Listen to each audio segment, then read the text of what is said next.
وزارت مدافع تاجیکستان روز 11 اکتبر سال 2023 در سامانه رسمیش خبر داد که در 2 روزه اول دعوت تیرمایی، یعنی از 1 تا 2 اکتبر، نقشه دعوت به صف قوه‌های مسلح در سراسر جمهوری 55.4% اجرا گردیده.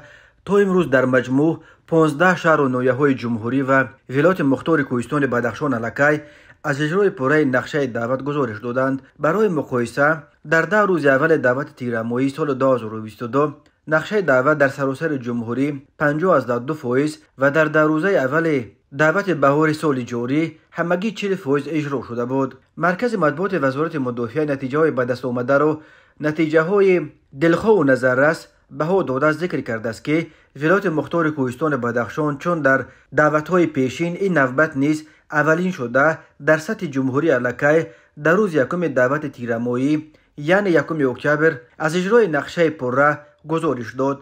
همین طور در 2 روز اول اجرای نقشه در ولایت ختلان بیش از 60% اجرا شده است. وزارت مدافع یادآور شده است که در همین شب و روز دعوت تیرمایی سال 2022 نقشه دعوت در شهر نویاهای تابع مرکز 65%، در دوشنبه 45% و در ولایت سوخت 43% را تشکیل داده. وزارت مدافع ذکر کرده است که از مجموع شهر و نویاهای تابع جمهوری نویه رشت، سنگوار، لخش، نورآباد و تاجیک‌آباد اولین شده نقشه را در نخستین روز دعوت به پرگی اجرا کردند. نویه‌های ذکر گردیده دوام چندین سال‌های اخیر در سطح جمهوری در برابر ولایت مختار کوهستان بدخشان از اولین اجرا کنندگان نقشه دعوت می باشند، تاکید کرده است مرکز مطبوعات وزارت. موسم تیرمایی دعوت به صف قوه‌های مسلح تاجیکستان رسما 1 اکتبر آغاز یافته. این موسم دعوت تا 30 نوامبر دوام می‌کند. هر موسم دعوت به ارتش در تاجیکستان همراه با شکایت‌ها از ابله و یا احاطه‌گیری